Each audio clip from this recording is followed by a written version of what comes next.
please welcome your panel on The Future of Europe, Security, Economy, and the Transatlantic Relationship, moderated by Senior Executive Editor of Bloomberg News, Stephanie Flanders.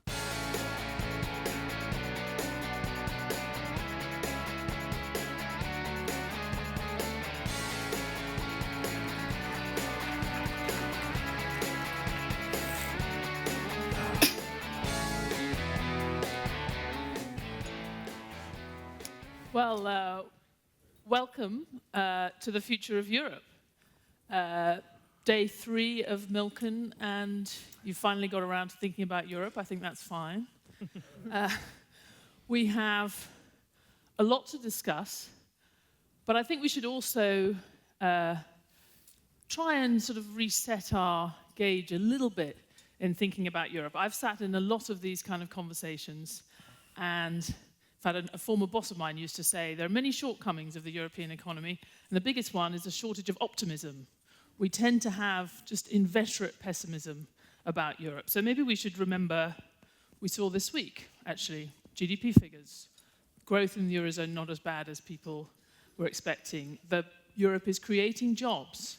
Unemployment is almost back to where it was before the crisis. There's jobs creation. One of the fastest rates of job creation is in Spain, but also in Italy, some of the places where you wouldn't expect it. We have seen EU leaders remain united in the face of Brexit in the negotiations with the UK, which one would think potentially was impressive. And they've been pretty united in their approach to Russia. Italy has not blown up recently, yet. And actually, if you look at the polls, support for European institutions, if anything, has gone up since 2016, when we were first very focused on the populism that we were seeing in Europe. And in fact, in every single EU member country except Greece and the UK, a majority of people feel favorably about the EU. So just as a little injection of optimism at the start of this, but of course we know there are many, many challenges and question marks that investors and anybody else has about the future of Europe, whether it has the institutions and the political capacity to do what it needs to do, whether it's on immigration, relations with China, the US, the failings of its own economy, and whether it is prepared for the next crisis. You know, many, many things to talk about. And we have all these people to help us navigate and think about that future. Just starting on my far right, Peter Bayer, who's at the German Bundestag and since last summer has been the coordinator for transatlantic cooperation at the German Foreign Office in the 4th coalition government of Chancellor Merkel. Next to him, familiar to many here at Milken, the historian Neil Ferguson, author of gazillion books, now senior fellow at the Hoover Institution at Stanford. Richard Haas, also a regular here, president of the Council on Foreign Relations. Peter Lord Mandelson, chairman of Global Council, former cabinet minister in the UK and EU Trade Commissioner. Yasha Monk, author, expert on the decline of liberal democracy. I think that's how you're described in your website. And Laura Rudas, who is now here in California as an executive vice president at Palantir, but until 2014 was an Austrian politician, the youngest Secretary General of the Austrian Social Democratic Party for many years. So she now has an interesting, different perspective. Peter, I'm going to start with you. We quite often start with the sort of outsiders saying, how does it look being in Europe? You're in government in what we know is, the critical country in Europe and certainly the most important source of potential leadership. How's it looking to you, April 2019? Good question. Sorry. In a nutshell, what is needed, not only in Germany, but in the European Union, because that's what we are talking about here, I think is unity, it's leadership, it's security. These three things are key to the future of the European Union, which is the title of this panel. And it's easier said than done. I mean, you mentioned, Stephanie, quite rightly, many things already. We have a lot of the rise of populism throughout the European Union. In my country, the so-called Alternative for Germany has almost 100 parliamentarians in the Bundestag, in the federal parliament, and is thus the largest opposition power. So that is one thing, and many other European countries as well. And when I say leadership, I mean that people get increasingly impatient with their leaderships throughout the countries of the European Union. Why is that? And that has to do with the rise of populism, because there's not so much a leadership through decision-making and programmatic substance within the political parties, within the governments. I think that is badly needed. And that leads me to unity. You said, yes, there is unity, and I agree. But if you look, for example, to the transatlantic relations, free trade negotiations that, shattered in the TTIP times, and currently we are in a situation where the United States of America and the European Union formally could commence new free trade negotiations. But speaking of unity, if you look to agriculture, for example, we are worlds apart between Germany, France, and others there. Speaking of energy security, energy diversity, Nord Stream 2, right? Recently, there has been a decision about the reform of the EU gas directive. It was about to split the European Union on this issue. So we are facing many challenges, and I've not yet talked about immigration, security of external borders. Neil. Well, the thing about it is that most of the problems that people talk about, particularly with respect to the transatlantic relationship, could equally well have been discussed in the 1970s, when it seemed like a troubled partnership to Henry Kissinger. The debates about burden sharing are not new. American administrations have been complaining about that, about the low European defense budgets since then. So I think one has to be a little careful about identifying what's new and what's familiar. I would say, if I had to define the political problem in Europe, it is that the center has not held.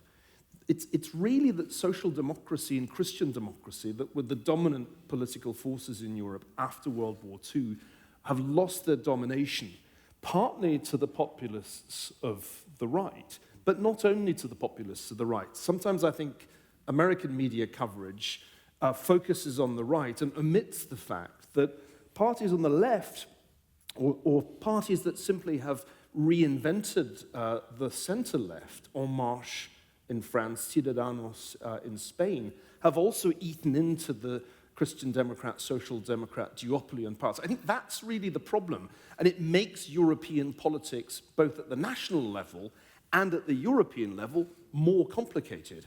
Nobody quite knows at this point, for example, how the European parliamentary elections will turn out.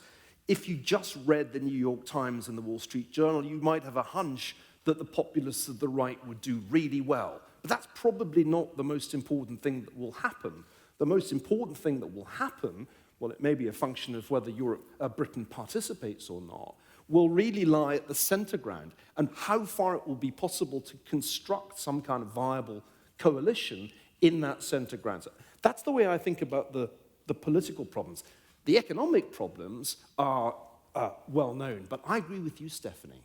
It's actually the good news that we should emphasize at an event like this. My American friends are nearly always bearish about Europe. It's the default setting. And I'm always tempted to play to that because I have Eurosceptic leanings. But here's the surprising fact. French stocks have outperformed US stocks as well as German stocks since the end of January this year.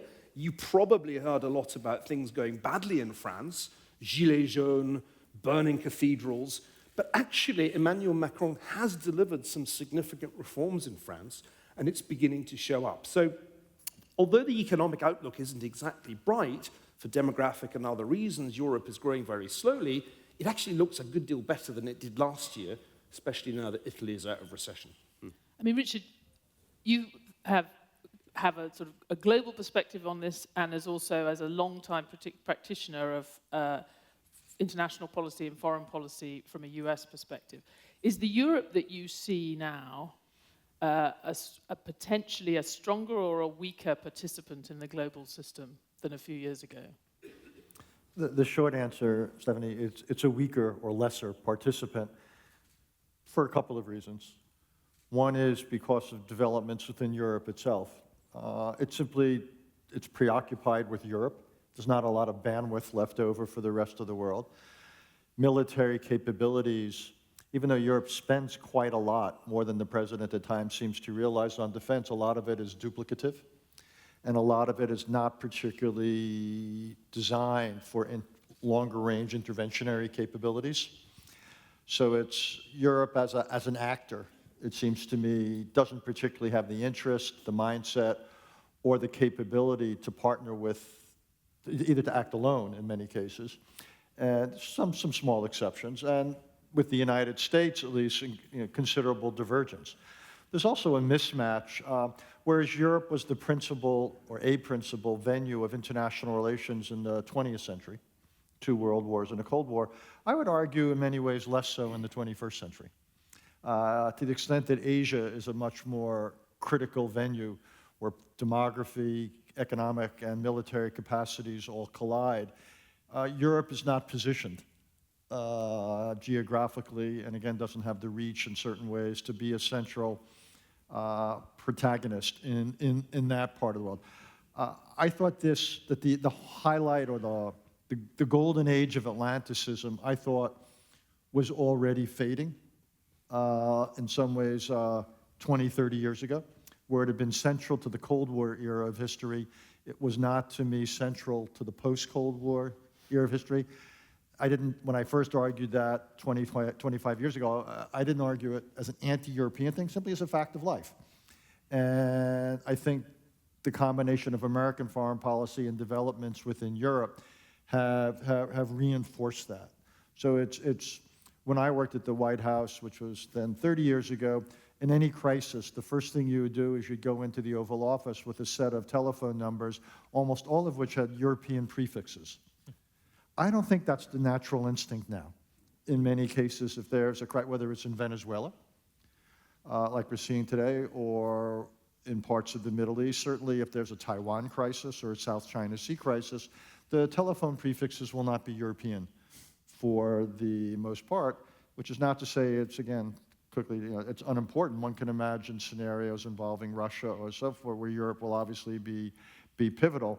But as a 21st century actor, even as a 21st century venue, I don't see Europe as central or as pivotal as it was in the 20th century.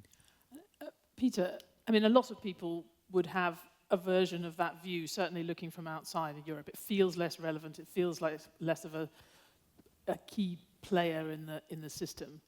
But in some areas, including areas affecting people here, you see European institutions actually are being effective, whether it's on pioneering legislation on data privacy or bringing software giants to task. I mean, are we underestimating how much European institutions have been quietly achieving, even as we sort of wring our hands? Look, there are 3 centers of regulatory power in the world. The United States is number 1, Europe is number 2, and China is fast coming up the inside track as number 3. And I would say that Europe is more than holding its own as a regulatory superpower in the world. Secondly, I would say that by any historical measure, Europe as a political and economic project has been a tremendous success. It's delivered peace, it's driven prosperity, and it's created power for Europe in the world. But in all those 3 respects, Europe is now under very considerable pressure, in my view, of which Brexit is a symptom or a symbol. It is not a cause, which is why I would put Brexit to one side. I think you'll all be relieved to hear. But here's the point. Europe as in its economics is essentially a project of open trade and free markets. But the politics in Europe has not been so successful in managing the consequences of markets and free trade. It hasn't been so successful in bringing about the social adjustments that are so important in a free market economy. And politics has failed to deliver the proper and fair distribution of the fruits of Europe's economic success. And that is causing a backlash. It's a rebellion amongst people. People are very angry. Secondly, population movements and immigration. The security of our external border has come under a lot of pressure over the last decade, and the public feel that migration has not been managed properly, that there is too much illegal movement of people, and people regard that as a threat both to their identity and also to their internal security. And thirdly, externally, again in respect of security, Europe is beginning to feel immense pressure from East and West. The rise of China, economically, politically, militarily, Europe regards not quite in the same sort of geopolitical threat as people in the United States do, but it's making us very nervous indeed. And China has not yet succeeded in winning the trust of Europe, whilst at the same time, simultaneously, the outlook of the American president and his approach to international affairs is eroding trust in the transatlantic relationship. Now, this is making Europe nervous. I happen to think that Europe is not assembling the right policies or cooperation or collaboration in respect of its foreign policy and security internationally. I think that's a big challenge, but it's not the only challenge. We have to focus not only on that, but we have to focus on our external borders and the issues of migration, but we also have to come to terms with the fact that in our economics, people feel in Europe that other countries are not playing by the rules and are taking advantage of our openness, and secondly, that the fruits, the distribution of our economic success are not being distributed properly. And policy makers have got to respond, not by a tweak of the policy dial, but actually by quite radical policy responses. And the only person, the only leader in Europe who seems to understand and recognize this is Macron. I don't see any other leader in another member state of the European Union who seems to understand what's going on and is beginning to think properly yet about how to respond. I want to go back to Macron because I think he's obviously a key part of this. But Yasha, I want to ask you about the politics first. Mm-hmm. You know, I saw you wrote something very interesting about the Spanish election. This is an example of the way that the forces that had driven the forces and the legacy of World War II was no longer exercising a hold on European politics, and that was one of the reasons that all these parties were becoming more fragmented. It's not entirely a bad thing that you now have these mainstream parties fragmenting, but do you see it resulting in effective government at some point, or do you think it's only a negative force? That's a great question. I mean, I think it's sort of one way of thinking about the Spanish elections, but more broadly what's been happening in Europe is that the long 20th century is now coming to an end. That, you know, when I was born in 1982, the continent was deeply marked by the consequences of World War II, both with the particular kinds of democracies you had in Western Europe and with the division of the continent and the dominance of the Soviet Union in Eastern Europe. Now, when I turned 18 in 2000, the sort of physical mark of the post-World War era were starting to give away, but we thought that its intellectual legacy deeply marked the continent, that it explained why you had a certain kind of form of mixed economy in Western Europe with people rejecting extremes out of a memory of what those could do, and that people in Central Europe who had fought very, very hard for their democracies and accomplished remarkably stable systems in the course of 10 years would do what they can to defend them. And I think both of those legacies are now finally coming to an end. You can see that in Western Europe, like the fact that in Spain and Germany, two countries which thought they were immune from the rise of far-right parties, far-right parties are now a very big part of the parliament. I'm struck by the fact that when I was in Berlin in the fall of 2016, one politician after another said, the AfD is never going to get in the Bundestag. Because even though they're above 10% in the polls right now, even though the refugee crisis is all we're talking about, we've just learned from the past. This is not possible in Germany. And a lot of the Spanish political elites said the same thing. A party like Vox, which is openly nostalgic for the Franco regime, cannot gain a real foothold in a political system within 50 years of a fascist governing the country. Well, those things turned out to be wrong. But perhaps the most important transformation is the one in Central Europe. So while I'm also a professor, and all of my students were off in Cancun or wherever they go for spring break, and I decided to treat myself to a tour through the cold parts of Central Europe. So I traveled along the old Iron Curtain that Winston Churchill talked about, from Szczecin in the north of Poland to Trieste in the Adriatic. And I was really struck when I was in the city of Sopron in the west of Hungary, which is beautifully done up. You go to the center, it's a very beautiful historical town, and everything is done exactly right and part of EU money. And you start asking people about politics. And they say, I was doing this for a documentary, they say, put the microphone away. Okay, will you talk to me off the microphone? Okay, fine. What do you think of Orban? Well, I mean, I can tell you privately, I don't particularly like him, but I don't want to be on record because I might lose my job tomorrow. Yeah. People were scared to talk to me. None of the governing party, by the way, was willing to talk to the BBC. This is Europe. Not at the local level, not at the national level. Absolutely. And so I think we're underestimating the extent to which there are countries in the heart of Europe where democracy and freedom is gone, as it is in Hungary, acutely under threat, as it is in Poland. And by the way, we're also underestimating, when we talk about European institutions, how much it is a threat to them. Because with all due respect, Lord Mandelson, we can do without the United Kingdom. The EU can survive without the UK. It's not good. I'm very sad about it, but it isn't an existential threat to the EU. But if the EU starts having a number of member states that are essentially dictatorships, that is a very real challenge to its very nature. Because how can you justify to a German citizen, to a French citizen, why they should share their sovereignty with a dictator in Budapest and Warsaw? And so the most important elections that are coming up are not the European Parliament elections. There are a series of national elections, especially in Poland in the fall, which will decide about whether democratic institutions persist in those countries or whether they slide back into autocracy. Laura, you stepped away from politics in Austria, where we've seen some of these forces clearly playing out.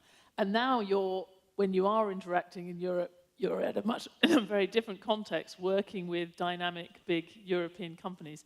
Has it changed your perspective on where Europe is going? I mean, has it made you think maybe we are too gloomy when we focus only on the political sort of narrow definition of politics? Yeah, so it made me definitely like more optimistic, but not in the sense of optimistic. It's like everything will be fine, but it's like that the European companies are recognizing the situation that you are describing and acting. However, so like when I moved 5 years ago to the Bay Area after like 10 years of like European policy making, I think both Peters might relate to it. I was so attracted by this West Coast pragmatism and the way to get things done. But I'm Austrian, so of course the child of a psychiatrist, a Hungarian Austrian psychiatrist, like everyone after Frankl.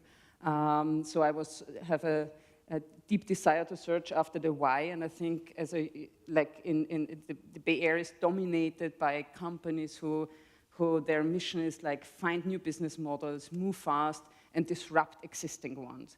And that is just not the European way how they would see economy. And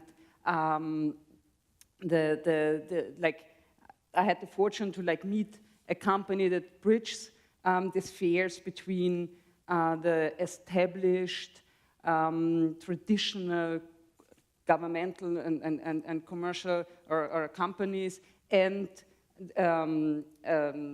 like technique that come out from Silicon Valley, and I do see in my encounters with like large European companies that they have the desire to transform their businesses, and I think like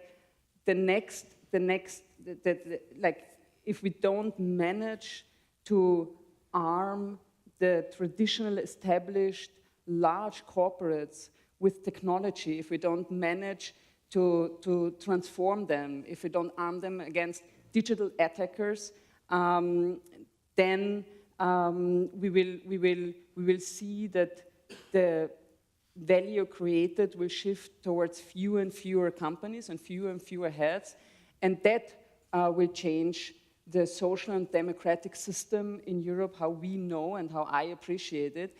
So I feel like the European companies have to take the way of transformation to leverage their expertise, because historically the European, especially like the German industry, has always had this responsibility towards a society. They have this like centuries of craftsmanship, creativity, but above all, like value creation for a community. In the end, like if the people feel left alone in times of modernization, if they are worried about their kids having a better life, if they are worried about their jobs, all that are reasons for instability. So I think it's key to support large traditional corporates on their path in transformation in the next phase of digitalization. However, like I come to the optimistic point, I'm very optimistic because I see, like I think it's a no-brainer that the next phase of digitalization will be B2B, will be around B2B platforms, and here like the European companies are on the top because they, like, all of them are founded before World War II, right? Like some of these digital giants were founded in the 90s. And in the US, like the 5 most valuable companies are all purely digital. It's Amazon, Google, and co. In Europe, the companies are automotive, chemistry, insurances. So they have a total different history. They generated over the last centuries like this amount of like data. They generated this experience to transform. Yeah, so I'm optimistic in the next phase of digitalization that Europe will be on the top, but optimistic not in the sense of like all will be fine, but in the sense that they are like ready to go. It's a sort of familiar thing of, you know, micro optimism and then, but the sort of macro deep gloom. But Peter, you wanted to come back. Can I just agree with Laura on something and strongly disagree with Yasha on another? Excellent. No, you can't. Laura's absolutely right. The digital transformation, the application of artificial intelligence to Europe's economy, industry is absolutely key to our transformation from old to new, without which nothing else will be possible. Yasha, I think you're right to say, and I'm not going to get into a Brexit discussion here, I think you're right to say that the European Union can survive without Britain. But the one area where it will be weaker, particularly weak, is in the area of international policy and international security without the UK. Look, the economy of Europe, the size of its market, its weight in the international trading system, without Britain, frankly, it could do with Britain staying. In the case of international security, we have to face the fact in Europe that Britain, not alone, but is one of a small handful of countries that has military capability, is an intelligence superpower, has international networks and reach, is prepared to back soft power with hard power, is prepared to weaponize sanctions policy effectively, and has the infrastructure to support that. Europe, without Britain playing that role, is going, in my view, to be significantly weaker. It's also an area where the European Union is least institutionalized and rules-bound, and therefore the potential for cooperation with the United Kingdom outside the European Union is considerable and should be grasped by other European member states. But they have to come to terms with, for example, something as granular as a satellite navigation system. You know, I understand fully, and I've had this discussion with my former colleagues in Brussels and the Commission, I understand why they have concluded that Britain outside the European Union should no longer be part of the Galileo satellite navigation system.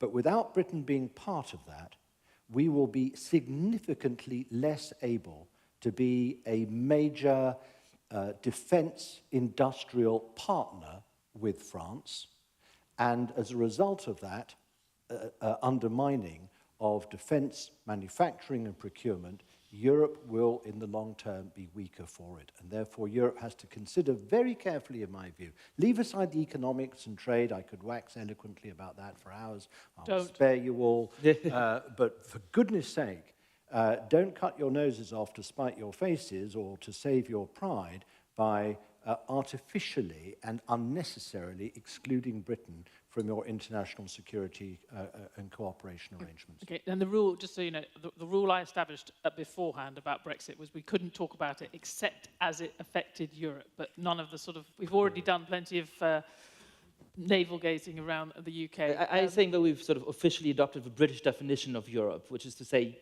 Britain is not part of Europe. It's never been in that definition. Okay. I won't quibble that. Neil and then Peter. But we haven't yet. Let me make three points, none of which really has much to do with Brexit.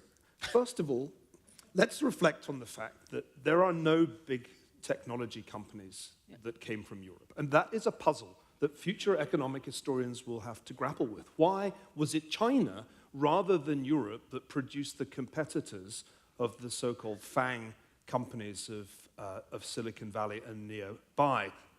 Less obvious, but equally important, in fact, is the absence of continental European universities from any of the top-ranked universities in the world. If you just look at the top 25 in any of the major league tables, they're predominantly American.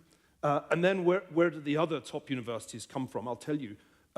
3 are from the United Kingdom, 1 is from Switzerland, and there are a couple from East Asia, Singapore and Tsinghua in China. There are no continental European universities in that league. And I think that's connected to Europe's failure in the realm of technology. Second point, we cannot overlook the fact that institutionally Europe has not fixed itself. The fundamental imbalance between a monetary union and a non-fiscal union, which some of us pointed out back in the late 1990s, came home to roost during the financial crisis, and it hasn't been fixed. And the only person who really wants to fix it, which I think is the French president, Emmanuel Macron, cannot persuade, not just the Germans, but Northern Europe generally, to make the necessary institutional reforms that would make the project ultimately viable. It is just as vulnerable to the next shock as it was back in 2008. And final point, geopolitically, Europe's weakness, greatly magnified if Brexit happens, not that that is guaranteed anymore, Europe's geopolitical weakness, caught in the middle, as it were, between the United States and China, potentially a kind of subordinate part of a Eurasia dominated by China, is deeply concerning to European citizens. When you ask Europeans, what are you most worried about? They say migration and security. And they have good reason to be worried because you ain't seen nothing yet when it comes to mass migration, predominantly from Africa, but also from South Asia and the Middle East, across and through 3 main channels, the Mediterranean into Europe. We had a foretaste of what that migration crisis might look like in 2015, 2016. It was hugely disruptive to European politics. It's probably the reason the Brexit referendum went the way it did. And the problem is, it very well may happen again, and I don't see any evidence that the Europeans are in a better position to cope with it when there is another great mass movement. Laura, did you want to come back? Yeah. I want to go to Peter, but you want to come back specifically on the internet companies. To the first point, yeah. So, unlike the other panelists, I can't speak to the historical nor political theory. So I will leave that to Peter. But so I can just talk about my experience, and I see many hidden digital giants, and not like the digital companies here, and I couldn't be more proud as a European that Facebook was not invented in Europe. To be very honest, but it's because we have to resolve contradictions and not just disrupt and destroy industries, and that's a culture I am proud of, I have to say, and the West Coast made me even more prouder. But so what I see is when you go to I don't know, for example, Airbus just founded Skywise, a platform that changed the aviation, that changed the way the aviation stakeholders collaborate with each other in a very controlled way. Or if you see the same in healthcare, when it's about a controlled collaboration to improve research, to improve drug discovery. There is so much going on that is more than just a cool story. It is a way it is the path to transform industries and sustain jobs and the economy health. And I think that's key for Europe, and not I think we should come back to that, because I think it's a really interesting point. But Peter. Yeah, just one brief comment with regard to the digital companies. So because there's this notion in Europe and even parts of the German government who have in their minds the idea that we should strive in Europe for creating our own European digital champions, something like to copy the Silicon Valley. That is, we shouldn't go this way. It's a stupid thing. It's not smart, and we will fail. We don't need a European or a German Facebook. We don't need a German or European Amazon. That is the wrong approach. We will lose lots of money, time. What could have been better invested in the strengths that we are having in Europe. So that was just an upfront remark. We have not yet talked a lot about transatlantic relations between the European Union and the United States of America. And I want to just briefly spend some time on that, because what we've been talking about in this panel over the past half hour has a lot to do with the current state of the transatlantic relations. It was briefly mentioned before, Mendelsohn, I guess it was, how strong the European Union actually is, and but then again, we have faced challenges in Far East, China, and we cannot do this alone. I mean, we have to face reality. Yes, Europeans are more than Americans, for example.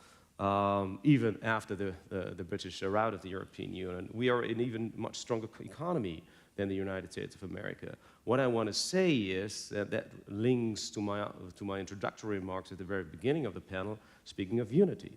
The Europeans have to understand now, and not in a year's or 5 years' time, that only united can we be strong and should not erode ourselves. You look to Italy, Poland, Germany. There are really tendencies to weaken the system of the European Union. The European Union is a complicated, a complex group of 28/27 countries. It takes time to make decisions, and now we're in the middle of a campaign for the European elections for the European Parliament, which will happen on May 26th.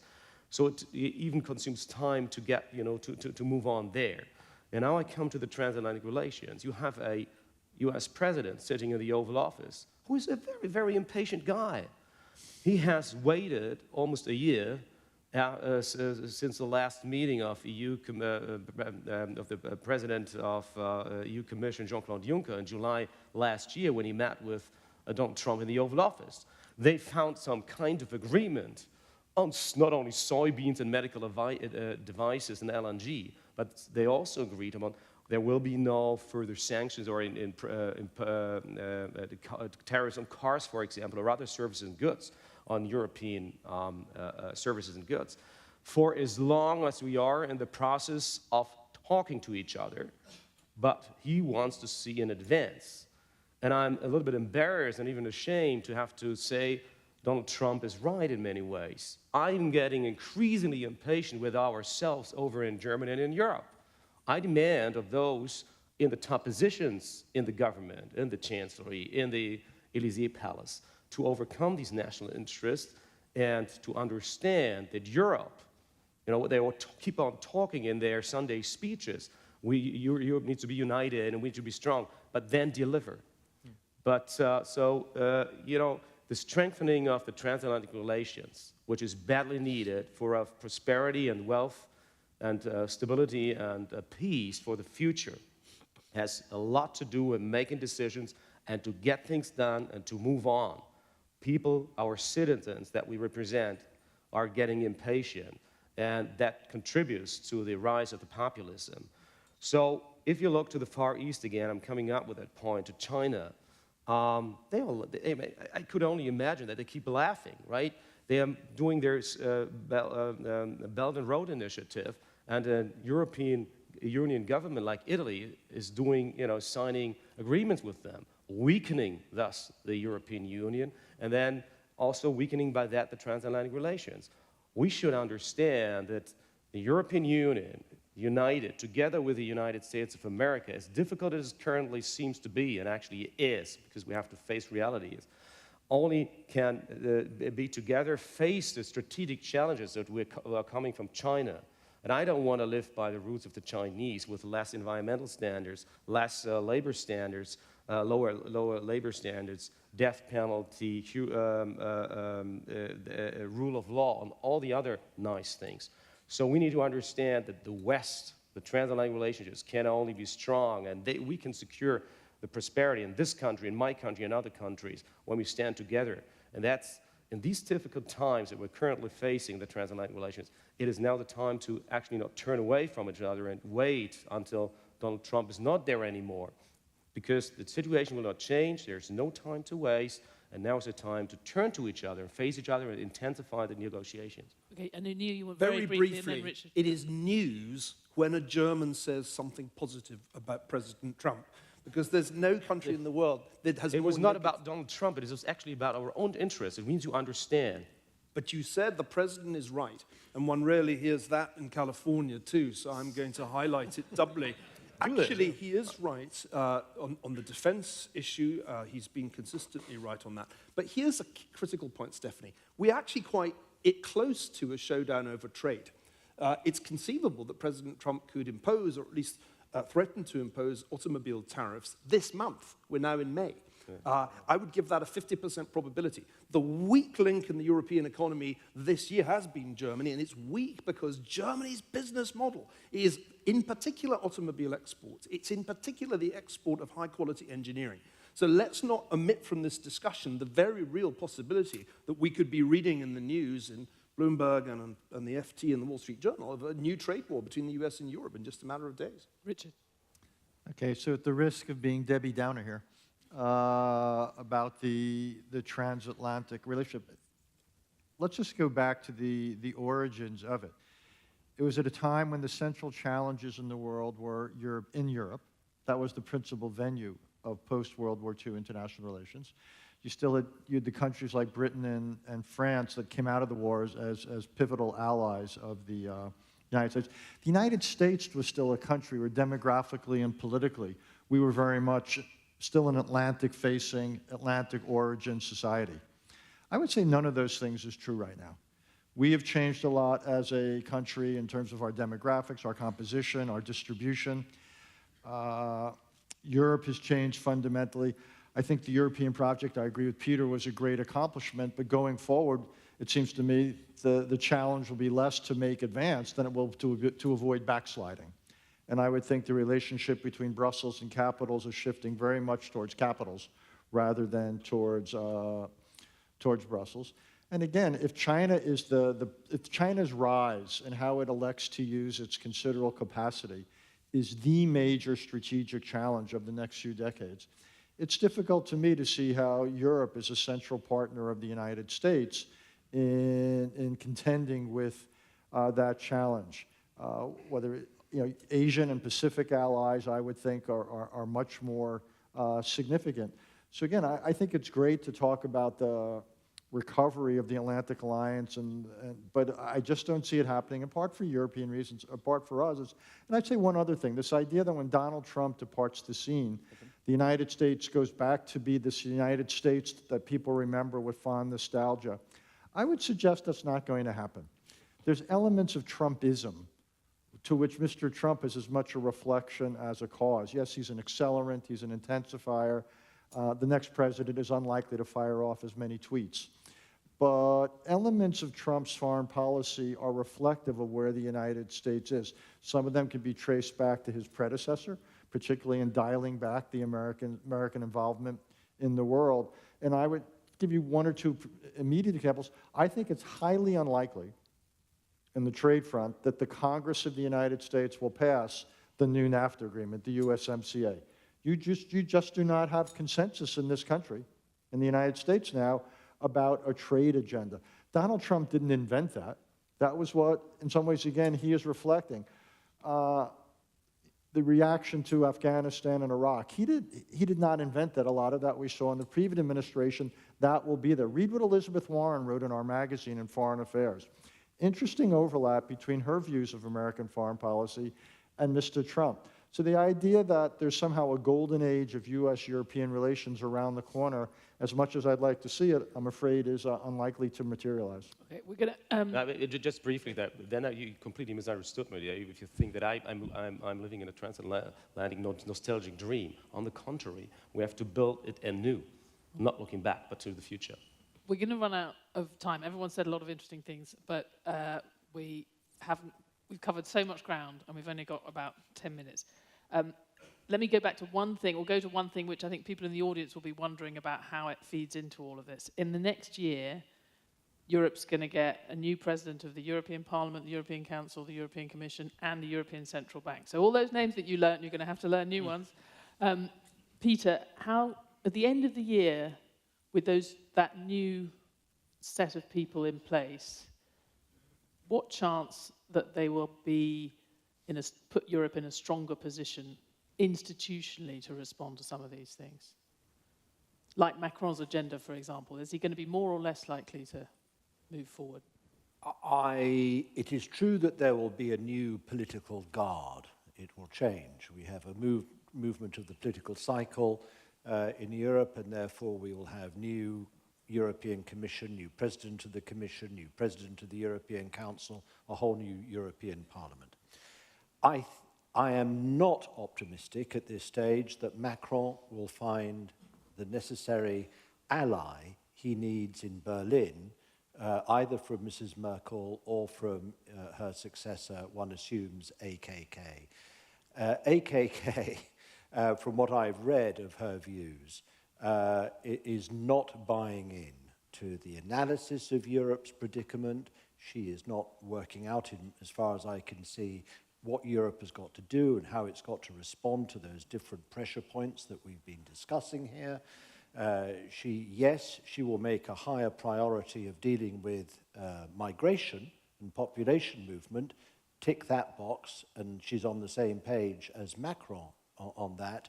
But in other respects, I'm not too sure that she will be joined up with him either on Eurozone reform and completing the policy architecture of the Eurozone, or on international matters. The one area where she does seem to be making common cause with Macron is in a hardening of attitudes in Europe towards stronger industrial interventionist policies in order to secure the interests and ownership of European industry. There, I think we are seeing a debate which is not yet completed, either in Paris or Brussels or Berlin, but it is a debate that is taking place about how Europe needs to do more to secure its strategic industrial interests, how it can secure European ownership and also capture more of the added value as we move into the era of 5G and the Internet of Things.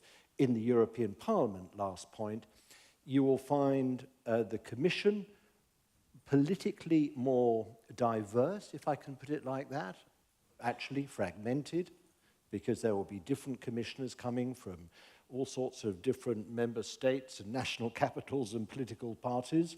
That old hegemony of the sort of centre-left and centre-right is being challenged. It's not being broken up, but it is being challenged, and it will be more difficult for the Commission to arrive at decisions and then simply, easily to transmit those through the European Parliament. Yeah, look, you're absolutely right that politically there isn't going to be a huge renewal after all of these posts are swapped out. And I think that has a much deeper reason of, frankly, an intellectual and political laziness in a lot of European elites. I mean, if we went back 10 years and we imagined that we're all lined up here on the panel and some crazy person stood up in the audience and said, over the next 10 years, we are going to have far-right extremist parties in every parliament in Europe. We're going to have the election of Donald Trump as President of the United States. We're going to have Britain leaving the European Union. We're going to have a majority of people, by the way, in a number of European countries, including Italy, starting to be deeply Eurosceptic. We are going to have the establishment of basically dictatorships in countries like Hungary. We are going to have China buy up a lot of key European infrastructure. How do you think European politics is going to change? People would have said you were being alarmist. Well, A would have said you're being crazy, but B, if I have asked them to predict how is the rhetoric, the policies, the personnel of mainstream European parties going to change in that period, they would have said everything will change. We'll reinvent the European Union, we'll rethink our foreign policy, we'll rethink our basic economic strategy. And what's happened? Nothing. You could take the speeches of most mid-level European politicians that they hold today, and they have changed out a couple of words from 10 years ago. The basic vision is the same. And the personification, sorry to have this one little party political barb of this, is Manfred Weber, the guy that the biggest set of mainstream center-right parties in Europe, including Angela Merkel's CDU, put up to be the next European Commission president, who is widely known to not be, let's say, particularly intellectually enterprising, and who, by the way, has been the main enabler of people like Viktor Orban and his Fidesz party in the European Parliament for the last decade. So if that's our hope for intellectual and political renewal, God help us. Peter. I would completely disagree. Now, actually, just briefly coming back to your question, what Lord Mendelsohn said with regard to the incoming commission. By the way, I mean, the elections will take place on the 26th of May, but the new commission will not be in full operation until October this year. So a lot of time. November. It's going to be so much. So this is also my prediction. I mean, whoever will be the next president of the EU Commission needs to support, again, as the current one, of the European Parliament. It's going to be much more difficult than now to get these majorities. You have to form new coalitions, maybe for each and every thing that is up for voting. So that is very important. Coming back briefly to the remarks of your remark with regard to German politics, successor to Angela Merkel, for example. I mean, first of all, she's still around, and we have she was served their term until September 21 when this term is over. So there are so many rumors currently that she will step down. It's so stupid. And she 2 days ago she really said some clear words to us. We should stop these rumors. Nothing is true, and I don't see this happen. Second thing, AKK, her successor in the political party in the CDU, where I'm also a member of, she's not so well known. She comes from a small province in Germany. But also, it's not true that we don't know what her answers or her vision for the European Union are. I mean, Macron held some speeches. He wrote a newspaper article, right? So why should the German Chancellor respond to a newspaper article of anybody? AKK did so. She laid out their visions for Europe also in a newspaper article.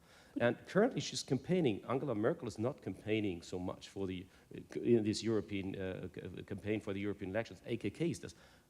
Very intensively, so you have a lot of occasions to get to know her thinks what she thinks about the future of the European Union currently. Just to push back a bit, I mean, Yasha's point, bigger point, which is that the politics has changed and fragmented in part because the economics hasn't, because the basic kind of economic model has not changed and the mainstream parties didn't change their approach. I mean, that is a criticism you could make of Germany, that there has not, even relative to France, that there's not been a change in the fundamental model, and it's coming up short.